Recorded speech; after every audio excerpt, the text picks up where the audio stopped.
Okay, probably the last one, and probably the one I would save unless you have time to play it. But I've tried this new drill, which I think actually works pretty well. Set up cones, or actually no, we won't set up cones.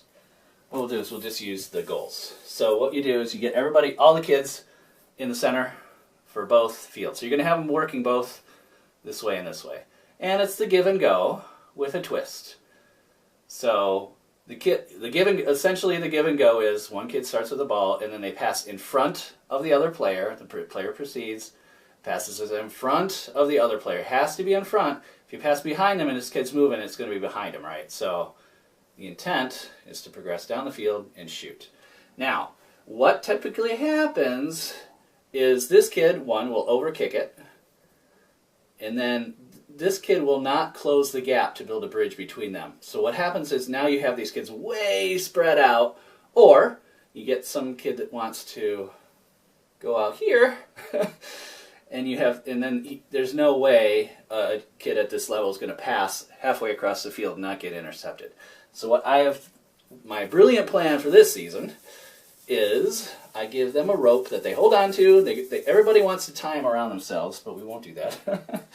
So I have these little ropes with little knots on the end.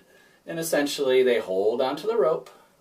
And the nice thing about this is, let's say the kid overkicks, he has to follow his partner. And that's exactly what we want to see. We want to see this gap not getting any wider and then maintaining this spacing, no matter where they are in the field. So if they go way out here, their partner should still be close, okay? And that's what we want to see. And this rope, I tried it in our informal practice, and it seemed to work pretty well. They got the idea, kids were losing the rope, but if you just tell them, you have to stay within distance, I think it will reinforce that concept. Is this really about the give and go? Not so much. What it is about is for them, when they're proceeding offensively, is to stay in contact. A lot of kids will go, I'm going to be way out here, and I'm open, and I get a pass. The problem is, it's just way too far for any kid to pass.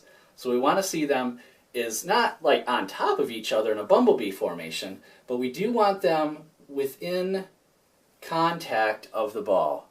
And that's what this rope is. The rope is relatively long to start with. We'll actually shorten it down as the season goes, depending on how well it works. I've only tried it once.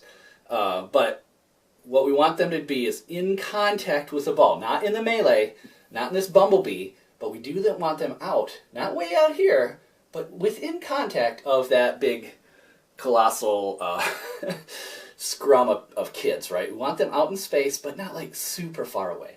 So that's kind of my way of getting them to stay in contact with the ball and teach them the basic, obviously, give and go. But the whole point is to show them to stay in contact, and then basically what we do is we run kids this way, run kids this way. I think we got like 4 ropes so they can trade them on and off. You just have to remind them, the returning kids, not to run up the field so they get clotheslined. And that's my new give and go technique, and if you want to try it, feel fine. The ropes are in the bag. We'll see how it goes. Okay?